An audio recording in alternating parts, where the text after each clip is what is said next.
Hello, everyone. Thank you for joining the Pittsburgh WordPress Meetup group on this Wednesday night. My name is Miranda. I have been going to WordPress meetups off and on for the past several years, so you may have seen me before, seen my name out there, but for those of you who haven't, again, my name is Miranda and I'm hosting tonight. Thank you so much for joining us. We have a great speaker tonight. His name is Duncan. He's going to talk about managing your WordPress sites and through multiple environments.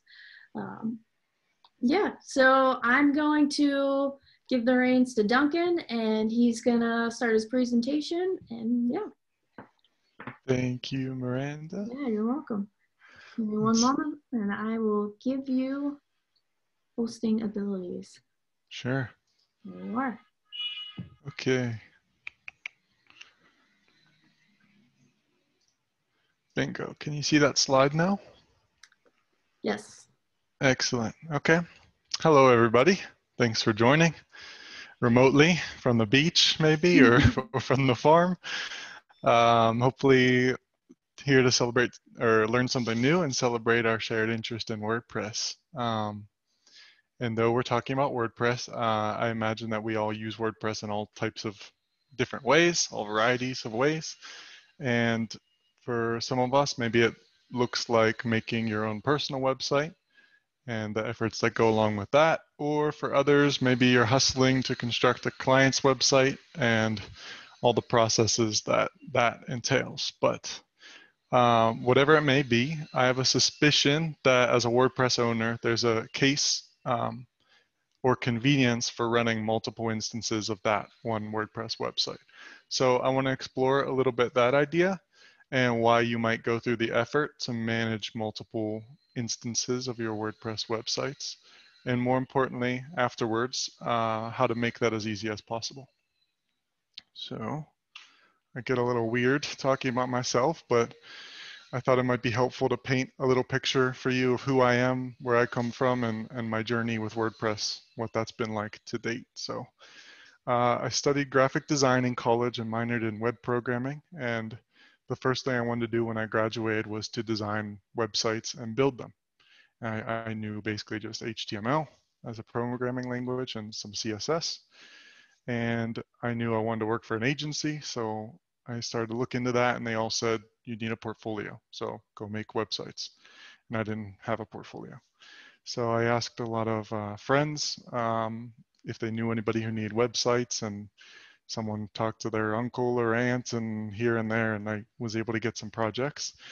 And what that meant was designing a lot of informational websites that I could create probably really bad and naive designs for, but when I tried to build them, it turned out pretty unsuccessful. So the first time I had to build a contact form for a business's website, and I tried to do that in just a plain HTML page, my head exploded, and it turned out pretty terribly.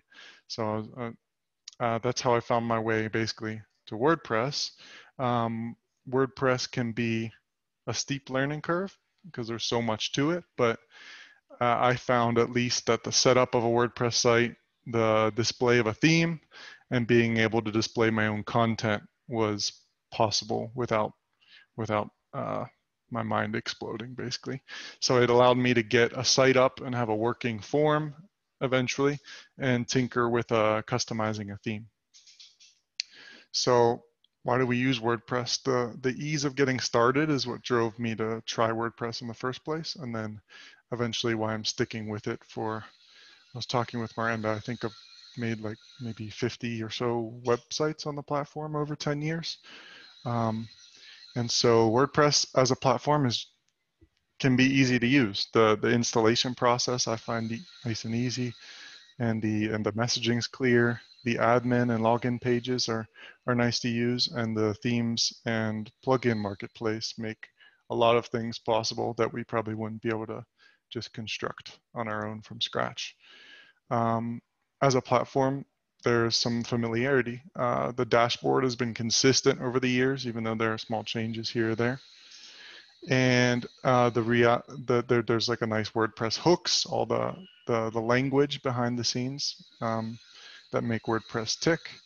And then there's a relief when you hear a client say, I'm familiar with WordPress. I know how that works.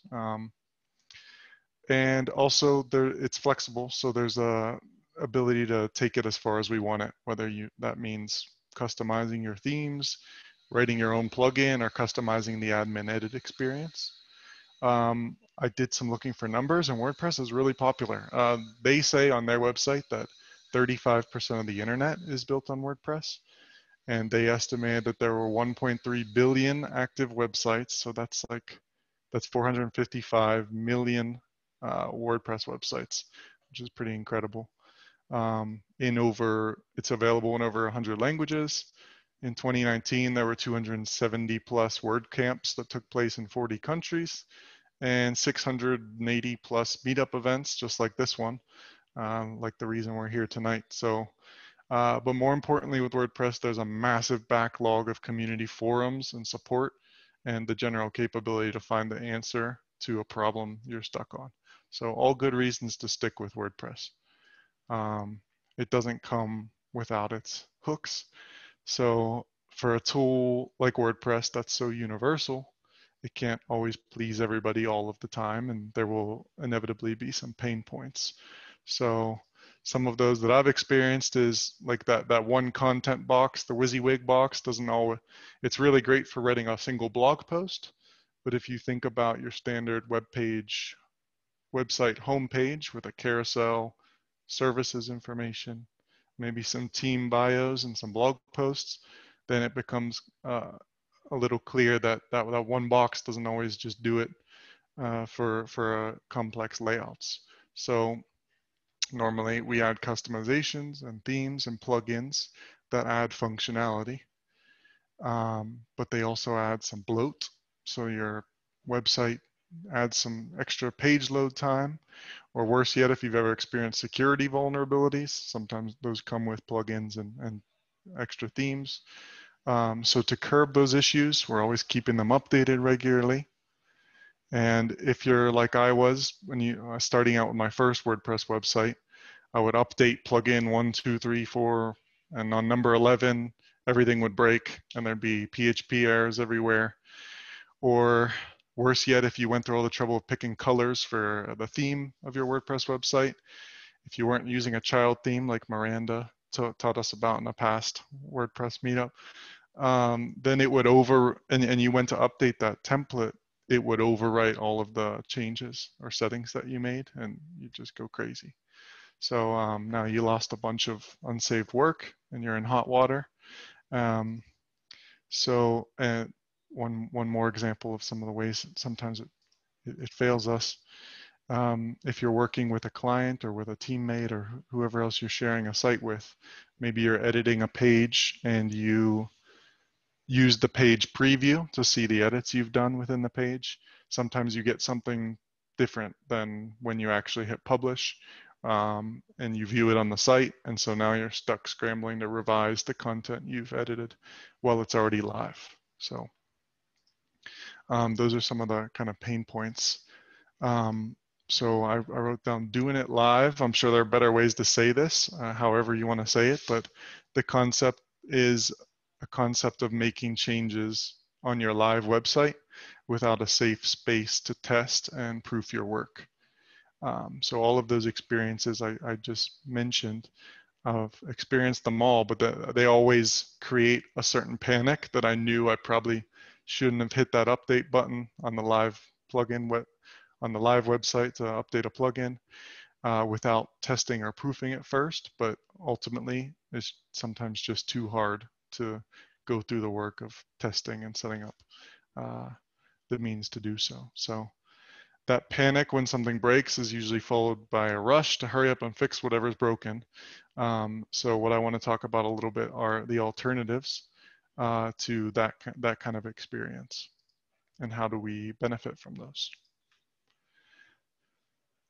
So there may be other ways to prevent those experiences, but in my experience with WordPress, having multiple environments or multiple instances of your WordPress website is a good way to help create those kind of problems. Anyone who has built a site for someone else may have stumbled into this solution. That's kind of how I came across it. But the first time a client asks for a change or something new and they want to see it on the website before you publish it, um, maybe you think I can address those, I can make a design, or I can make a new page and make it private or drafted and show it to them that way. But sooner or later, maybe someone asks for a change that involves a template file or a new plugin or a change to an existing page that you can't really fake. And so then you need to have a way of showing it in its entirety in a new place. So to me, this example led me to create a second WordPress environment.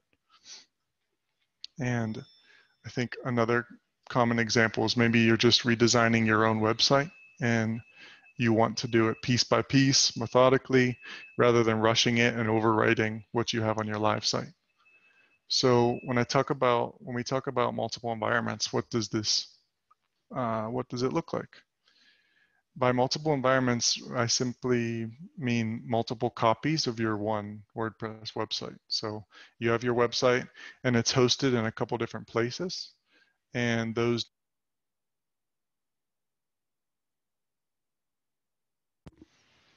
is it back on? We good?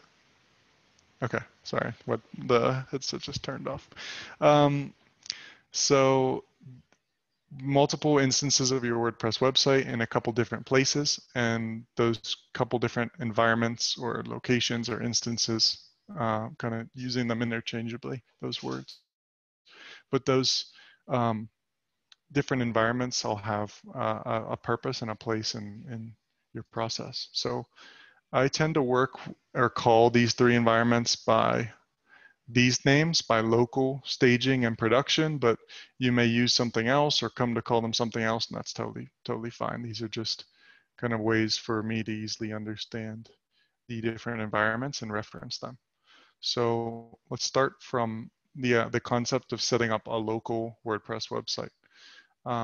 Local means literally on your computer, like your computer where you're working, writing, making changes. So that's like as local as it gets, where it's limited to your actual computer.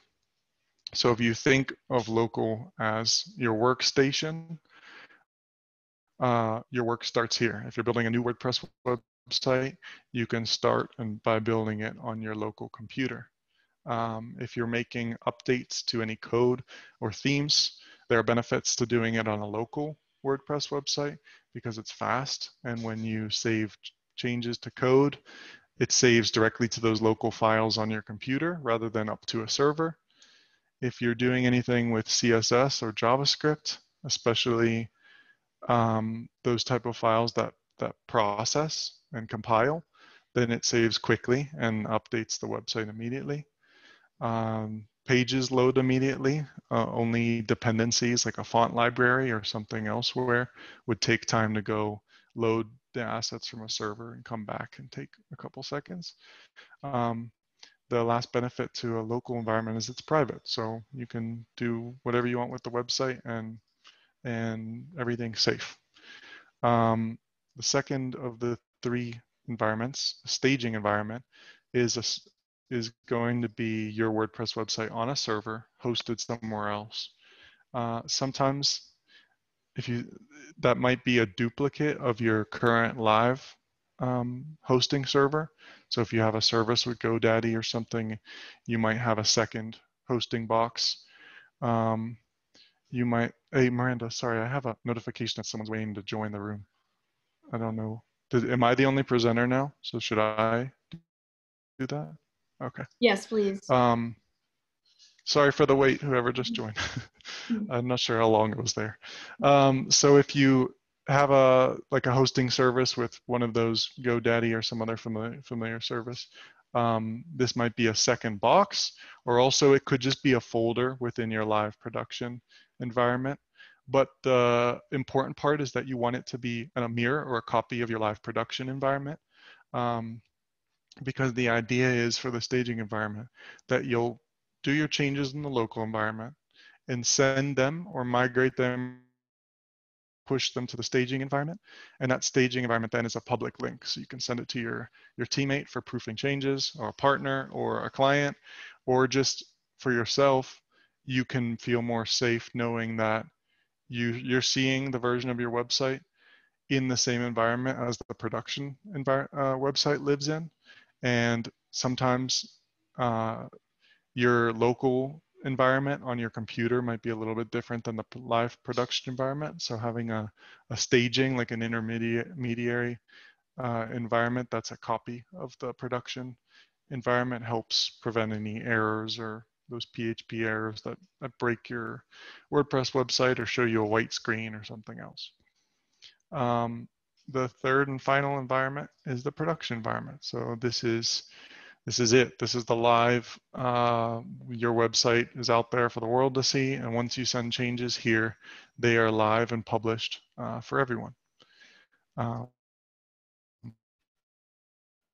So hopefully that helps create a little shared understanding of what these couple different environments are and what they can be used for, their strengths and weaknesses. And we're starting to understand a little bit about why to set up multiple environments for your website and the advantages that come with it. The important thing, remembering that there are no more errors on your live site, no overwriting themes, no losing your customizations or plugin updates that break your live site and now you have to scramble to fix it. That can be prevented by doing the work and testing on those other private environments. So but more importantly, how do we do it? And how do we maintain these environments? And when I say maintain, I guess I mean, how do we push and pull changes from one environment to another? A brief interjection before we kick off that other leg of the presentation. I won't dig too far into this. There are a couple different tools out there for creating a local WordPress environment if you're not already doing this. If you're not, I would totally recommend it. It's kind of an implied step in what I'm talking about today, and having having your website across multiple environments. I wanted to quickly put this slide so we can point out what tools to look for.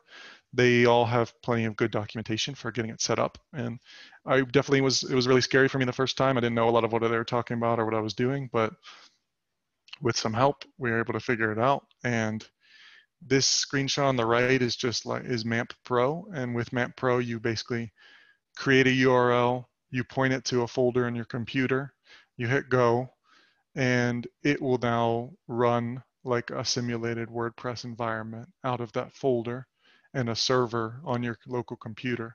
So now your local computer is acting like a live server, and you can load that URL in your browser and now access and work with a WordPress instance that lives right within the hard drive of your computer, which is really cool and powerful and gives you all those advantages I mentioned before, like speed and a workplace to do changes. So back to how to do the migration and move changes to your site between environments. There are many ways this can go, many formats to how this process looks. When I first started working with WordPress websites, I definitely did something a lot different than what I do today. And so I didn't just want to come to the meeting and say, this is what I'm doing right now and it's right. Rather, I wanted to display a little progression. And in my experience, how I started with the first process to two, then the third, then the fourth iteration of that. Hopefully leaving room for, if anybody in the audience maybe even knows of something better or different they'd like to tell us about too.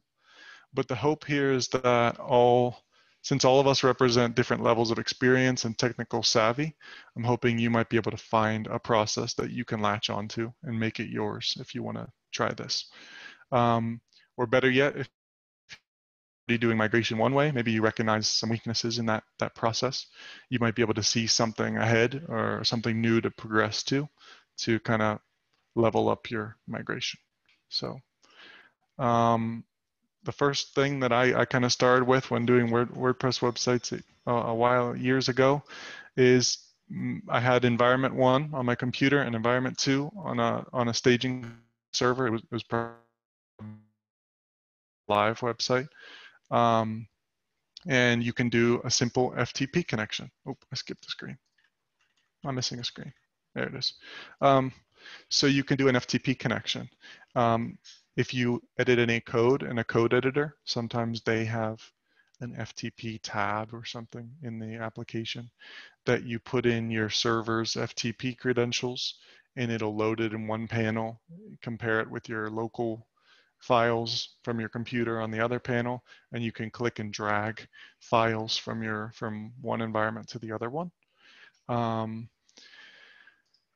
So that might be, maybe you added new plugin folder or new images or new uploads, and you wanna, or you changed some files within your site, and you did that on your local computer, on your local WordPress instance, and now you wanna push it to your staging. So you can literally just use an FTP application like FileZilla or Transmit to click and drag those over and transfer the files from point A to B. So it's simple, but it doesn't show you any differences between files. So you kind of need to keep track and remember as you're working on your website, like which things did I change? If you're dragging a lot of images, it can be really slow. But most importantly, FTP will not help you transfer any content. So if you made changes to text on a page, you can't just click and drag them to transfer them. You're going to be probably copying and pasting them from one to the other, one website to the other, or doing a database export and manually importing it. So sometimes this is FileZilla, an empty comparison, but there's basically your local computer connected to a server, your local on the left, the server on the right that you could click and drag files over. If you're connecting or logging in directly to your staging or directly to your hosting company's website, then you might be clicking File Manager, like this is Media Temple's File Manager, and it basically just shows you the files on your live server. And so maybe this is another way you transfer files by clicking Upload and putting them here. But there, you could see on that other screen there were a lot of cons and a few pros. So I want to take a step forward, one small step. Years ago, I found a great application called Beyond Compare, and I'll show the link to it at the end of the presentation. But Beyond Compare is used just like any other FTP application where you're comparing one folder to another. In our case, your local WordPress website to your WordPress website on the server. Except the difference is Beyond Compare allows you to scan the files, the contents, the timestamp, the file size, and it highlights the differences between the files. So you can pull up two folders, and it's awesome because then you see, oh, I changed things here. Here are those files, and it highlights them and points them out. So you can do that to images, you can do that to code files. It's a little slow if you're comparing a folder full of 1,000 images, but it's really great otherwise. I'll pull up the screenshot for it here. So here's a screenshot of two folders compared, and all the red files are files that exist in both locations, but there's a difference. The purple files are files that don't exist in the other location. And then I think there are none in this example, but in some cases there will be gray files on both sides. That means they're just the same. So this program allows you to easily move things from one side to the other or one server to the other. This is an example of like a CSS file compared, so you can drill down into the specific file and see like, oh, I wrote some new code to make a button red, but I have it only on this server and not the other server. So again, this can be slow. It doesn't help you with the data.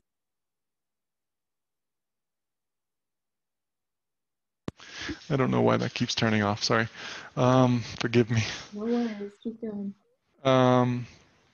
But it's really useful to track differences, and it's a very manual way of publishing your changes from one environment to another. Okay, there are other methods.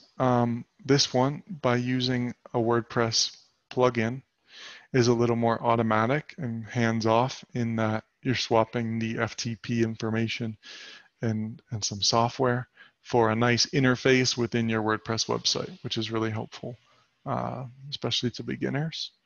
And I have experience with a particular version of this plugin called Duplicator, which I really love and has served me really well for a number of years.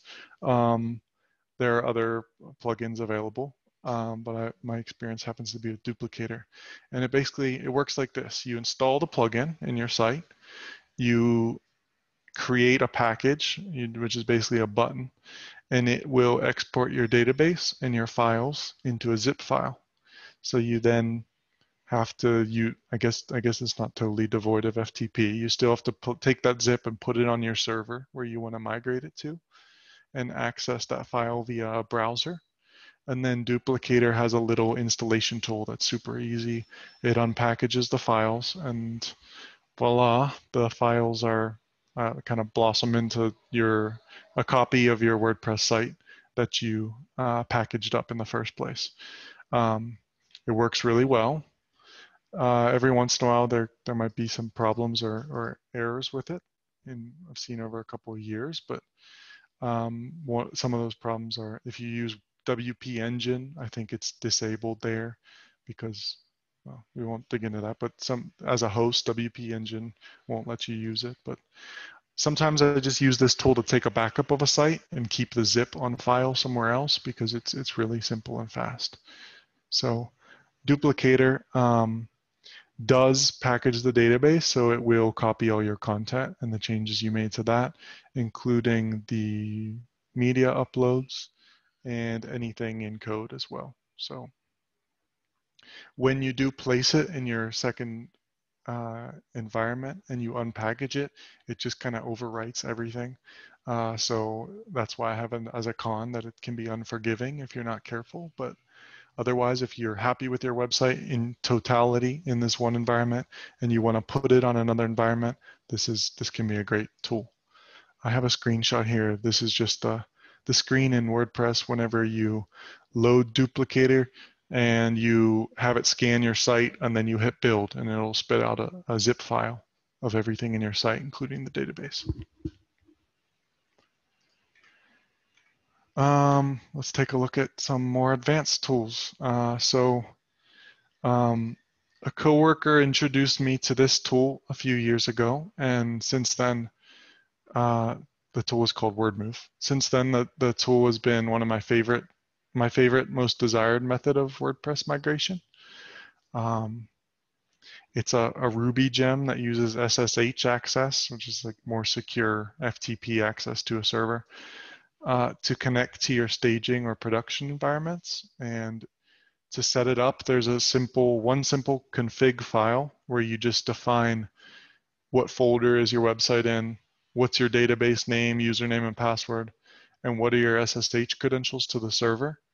And then you open command line and you dial into the site's root, and there's one simple command to push or pull between environments. So the command has some nice little flags like a -t for template files, -d for database, -u for uploads, or --all, and that'll just take the whole site and push or pull it to another environment in seconds. So it's lightning fast.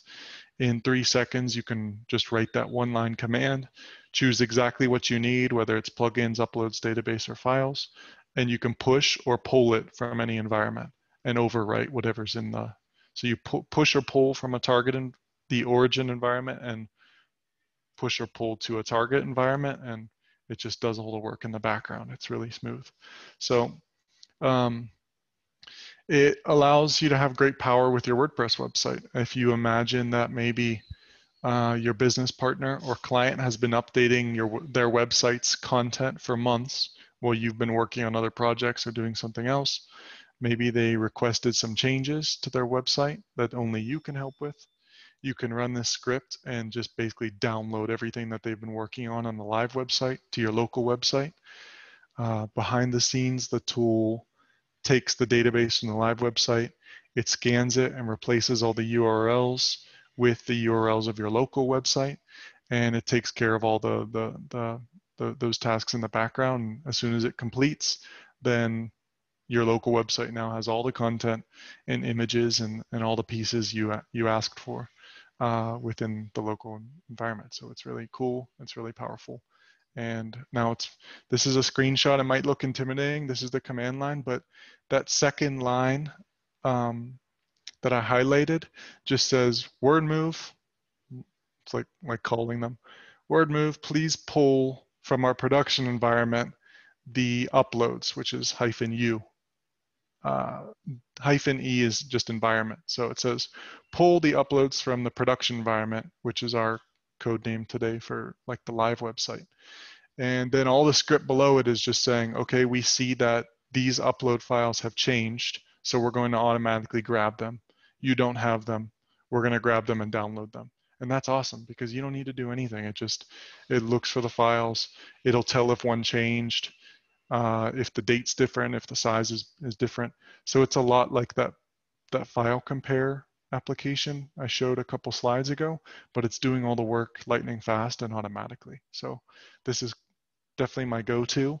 And it was scary and took a push to just like use for the first time, but now I can't really work on a WordPress website without it because it's just too easy to push and pull changes. So if I'm right now I'm working on a website for work and I'm making it all locally, and in a couple days I need to share that with the team as progress. So I just open up this and I push all of the everything from the WordPress site to our staging environment. I just plug the details of the staging environment into the config file, and this just takes the site and in less than a minute puts the whole thing there. And every time if I change the background from blue to red, I can just run the script again. It looks at all my files and it says, oh, we see you changed this one tiny thing. We'll just push that, and it does all that work in the background. So it's really great. What else? Oh, I keep skipping this slide because it came up in the wrong order. But so easy to set up, easy to use, really fast, can migrate everything, can my only downsides might be intimidating. Just I'm not a person who uses that command line very much, so it's scary a little bit until you get used to it and learn how to read the screen a little bit. So something better. Our co-host today, Miranda, and I worked together at a Pittsburgh-based ad agency, and there's a third developer with us, and I want to confess that the two of them stay much more up to date on developing technologies than I tend to. My style is more find something that works and work with it until it breaks, and I can't use it anymore and then be forced to change it. So, until someone more intelligent than me introduces me to something. So that third developer, our coworker, built a really complex WordPress website structure that we're not going to dig into, but it includes its own migration tools. And the reason I wanted to bring that up is because it's just like the last one, where with one command you can push and pull different parts like the uploads, the database, or the website files, including plugins. But our coworker built this tool so that it gets files from source control like GitHub or Bitbucket, which are tools that, if anybody's not worked with them, they're tools where you basically check in your code so that there are multiple versions of it. So that even though you overwrote your file on your local computer days ago, if you checked it into the source control, you could always go back and dig it back up or retrieve that and go back to that point in time. It's basically like a version control, yeah. Yeah, what's it called? A Mac time machine is like your hard drive with different versions, or it's like a time machine. Yeah, it is. So he built this tool that relies on that. So I found it to be really smart because it forces good habits, like committing your code to source control. If you don't commit your code, you can still run the migration tool, but it gets the code directly from the source control. So you wouldn't be pushing anything if you didn't commit your code. So it kind of forces you to check in your progress. And when I think about a better migration tool, um, taking changes and taking any edits you made to your WordPress website from source control is definitely a list of really nice things to have. It helps enforce documentation. It helps back up all the work you're doing and encourages collaboration. Other things I'd be unwilling to compromise on if we were designing like the perfect tool would be making it super fast, like that other tool like WordMove that I touched on. So, and making the ease just one line to ask for what you want to download or upload, and you hit go and it does all the work behind the scenes. So I'm unfamiliar with if there are any alternative migration tools than the ones that I touched on today, but I'd love to hear if anybody else has used anything different or done things a different way. It would be really awesome. So please chime in if there is anything more. But otherwise, I think I have a slide here. I want to say thank you for allowing me to share a little bit about this process and this important part of the WordPress website life cycle. But I put the links to the couple technologies or software pieces that I've mentioned on the right there, just in case you want to check out any of those. But of course, if there are any questions, or hopefully I didn't go too far down the rabbit hole or stay too vague enough, but love to welcome some questions. Yeah, sure. I just want to call it that Brenda said that she likes to use All-in-One Migration Pro. So Okay. I have not used that one. You're welcome to talk about it if you don't mind, or I would imagine it might be something. So the one that I mentioned called Duplicator, it's probably a lot like that, where you hit download or package and it zips up your site all from within the WordPress admin, and then allows you to drop those files in another environment and kind of unpackage them into a copy of your WordPress site, which for years I also used that for building websites for clients. That was the easiest way to do all the changes and then use a tool like Duplicator or All-in-One Migration Pro and move a Yeah. website from point A to B, basically. What I've been using is Updraft Plus with a migrator option. Yeah, that's an option too. So I think in the slide I put backup/migration because I know a lot of those do the same thing. Right. And I mentioned for a minute that even though the one that I mentioned, Duplicator, is specifically for migration, I would use it for backup because ultimately it's just a zipped copy of your site. I can store it on a hard drive, and years later I could come back and unpackage it into the version of the website again, which is really nice. So Yeah, Updraft should work well too. That's one of the advantages of the Updraft Plus is basically it does daily or weekly or monthly backups. You can set it up to do daily backups if you're messing with the site. If you're not messing with it, I set it up to do weekly backups. And it basically creates those zip files.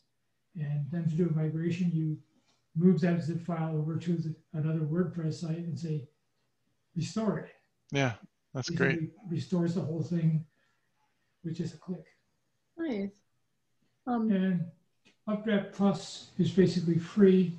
Migrator, I think, was 15, 20 bucks or maybe 30 bucks, whatever.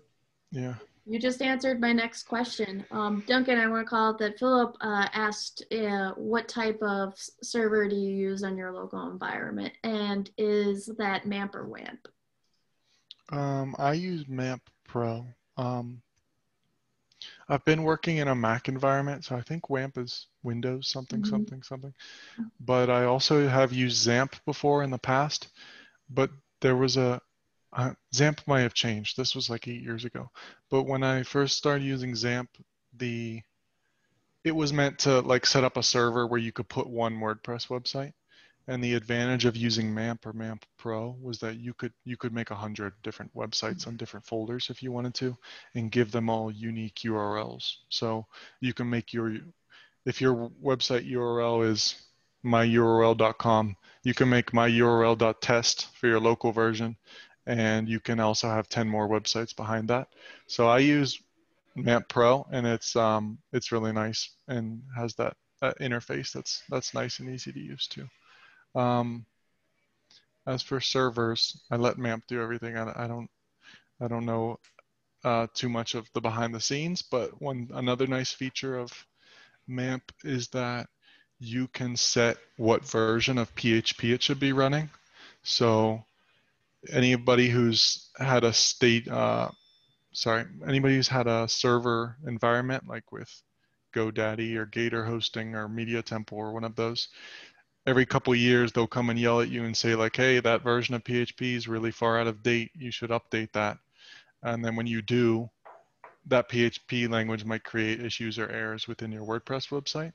So a nice thing about MAMP, and probably the other alternatives too, I just haven't seen them for a while, but you can say like on this folder, in this local WordPress site, use PHP 7.1, but on this other one, use an old 5.4. And so you can change those, and that allows you to run different WordPress websites on like different server images. That's helpful too, because if you have a WordPress site on an old PHP, then you can update it, test it all on your local machine to make sure that your version of WordPress doesn't create errors. And then that's a perfect use case for why migration exists. And then once you are sure it's fine, or maybe you had to fix a few things or remove a few things to stop any errors from showing, then you use the migration process to publish those changes to your live environment. Go back into the live environment and hit update on the PHP, and you can feel a lot safer that it's not going to blow up on your live website.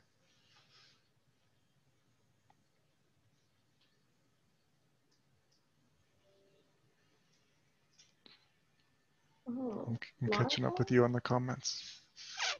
Oh, I'm gonna have to check that one out. I have not heard of that one. What's that? Oh. Brenda just shared Yeah. a resource. Okay. I've heard of that. I'll probably pronounce it wrong. Laragon. Thank you. The other possibility for a staging server is the plugin WP Stage. It basically creates a folder within your website for the WordPress stuff, but the uploads and so forth, you don't have duplicate copies of the uploads. Oh, that's nice. I like that solution. That would be really useful, or useful, excuse me. Yeah, so. It's a standard plugin, free, WP Stage. You click it, and it basically goes and creates your file name, your server name /stage. Yeah. You then do your testing and so forth in that. That's perfect, because then it's on that same environment, and you know that it's basically a copy of the live site. Right. And if you want to migrate it back, you have to pay some money for Staging Pro, which is a separate thing to migrate whatever your changes are back. Okay. The catch. The catch, yes. But for testing, basically, I generally test it out in the staging server and then just do what I do, duplicate whatever I do on the main server. I generally don't make major changes to the site, so the WP Stage works for me because I'm not making major changes. That's a really smart solution, because in my experience, the uploads are can be a really sloppy thing to migrate sometimes, and change and URLs and references to those files and images and documents. So that solution kind of side skirts any issues with that by sharing them across staging and live. That's great.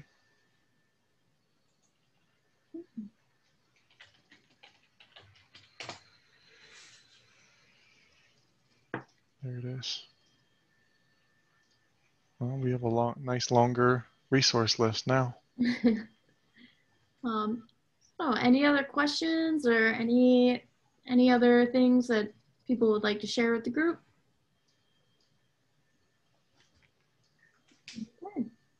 Well, if you don't have any questions now, but you think of one or a few later, feel free to post your question on the Meetup event page for this, and Duncan and I will take a look and do our best to answer those questions for you.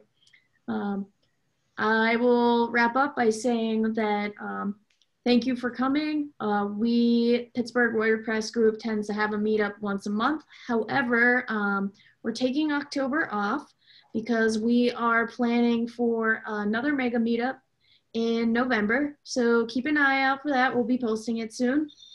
And we're just gonna have several speakers talk about multiple topics just for about half a day. And it will also be virtual. And yeah, we're excited about it, and we look forward to announcing it here soon.